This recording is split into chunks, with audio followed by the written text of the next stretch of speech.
ఈ రోజు తెలంగాణ సచివాలయంలో అఖిలపక్ష ఎంపీల భేటీ జరగనుంది.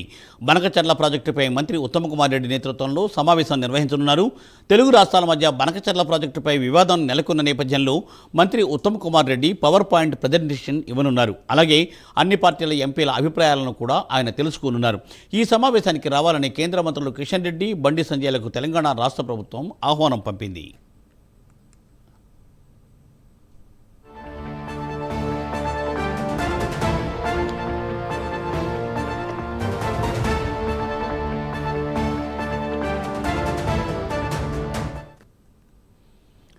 బనకచర్ల ప్రాజెక్టుపై మంత్రి ఉత్తమ్ కుమార్ రెడ్డి నేతృత్వంలో ఈరోజు ఒక ప్రత్యేక సమావేశం నిర్వహించనున్నారు.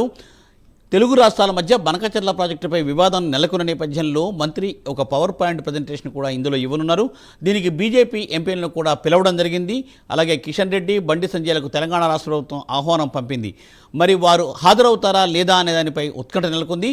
దీనిపై మరింత సమాచారాన్ని మా ప్రతినిధి అజీం అందిస్తారు. అజీం, బనకచర్ల ప్రాజెక్టు సంబంధించిన అంశంపై ఏదైతే నీటిపారుదల శాఖ మంత్రి అన్నటువంటి ఉత్తమ్ కుమార్ రెడ్డి సచివాలయం నుండి తన ఛాంబర్ లో ఈ రోజు సాయంత్రం 4 గంటలకు పవర్ పాయింట్ ప్రజెంటేషన్ వర్మర్చారు. ఏదైతే గోదావరిపై నిర్మిస్తున్నటువంటి బనకచర్ల ప్రాజెక్ట్ పై 2 తెలుగు రాష్ట్రాలకు సంబంధించి ఒక వివాదం నెలకొంది. సో ఈ వివాదానికి సంబంధించి ఇప్పటికే 2 సార్లు ఏదైతే నేను లేఖ రాయడం జరిగింది. అలాగే ముఖ్యమంత్రి రేవంత్ రెడ్డి నేను పోయి కూడా ఏదైతే సెంట్రల్ మినిస్టర్ కూడా కలవడం జరిగింది.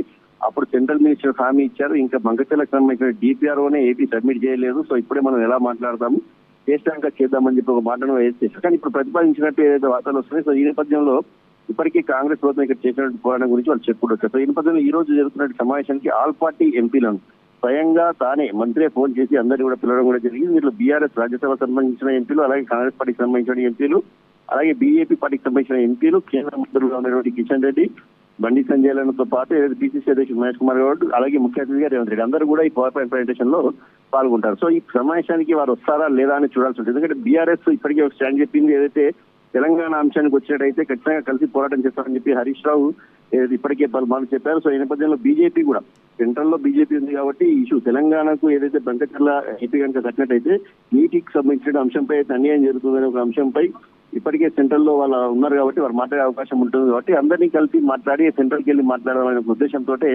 ఈ రోజు ఏదైతే పిసిసి అధ్యక్షుడు మహేష్ కుమార్ గౌడ్, ముఖ్యమంత్రి రేవంత్ రెడ్డి అధ్యక్షతన ఏదైతే నీటిపారుదల శాఖ మంత్రి ఈ పవర్ పాయింట్ ప్రజెంటేషన్ ఏర్పడింది. అయితే బీజేపీ ఎంపీలు అలాగే బీఆర్ఎస్ సంబంధించిన రాజ్యసభ సభ్యులు వస్తారా లేదా అనేది ఇంకా క్లారిటీ లేదు. సో ఈ రోజు మరికొద్ది సేపట్లో దానిపై క్లారిటీ వచ్చే అవకాశం ఉంది. ఎందుకంటే ఈ రోజు బీజేపీ ఎంపీలకు ఏదైతే సీట్ల దగ్గర కూడా ఏదైతే సాక్షిగా వాంగ్మూలకు సంబంధించిన అంశంపై కూడా ఏదైతే విచారణ ఉంది. సో ఈ నేపథ్యంలో మరి ఇంకా సెంట్రల్ మినిస్టర్స్ నుంచి కూడా ఎలాంటి రిప్లై రాలేదు. స్వయంగా ఉత్తమ్ కుమార్ రెడ్డి ఫోన్ చేసి ఆహ్వానించినప్పటికీ ఇంకా దానిపై క్లారిటీ లేదు. సో ఎంఐఎం పార్టీకి సంబంధించిన ఎంపీ అసదుద్దీన్ ఓవైసీ అయితే వచ్చేటువంటి అవకాశం ఉన్నట్టయితే ఇప్పుడు మనకు వార్తలు ఉన్నాయి. కానీ బీజేపీకి సంబంధించి బీఆర్ఎస్ సంబంధించిన వస్తారా లేదా అని చూడాల్సి ఉంటుంది. గతంలో కూడా ఏదైతే బట్టి విక్రమార్క డిప్యూటీ సీఎం ప్రజాభవన్ లో ఆల్ పార్టీ మీటింగ్ నిర్వహించినప్పుడు కూడా కొంచెం ముందస్తుగా సమాచారం ఇవ్వాలి, ఒకే రోజు ముందు సమాచారం ఇస్తే తమకు ఉన్నటువంటి షెడ్యూల్స్ ని కొన్ని ముఖ్యమైన షెడ్యూల్స్ ఉంటాయి మార్చుకోగలగడం ఇబ్బంది అవుతుందని చెప్పారు. సో మరి బీజేపీ ఎంపీలు ఎవరైనా ఒకరిద్దరిని ప్రాతినిధ్యంగా పంపిస్తారా, అసలు వస్తారా లేదా అనేది మాత్రం మరి కాసేపటి తర్వాత మనకు తెలిసేటువంటి అవకాశం ఉంటుంది.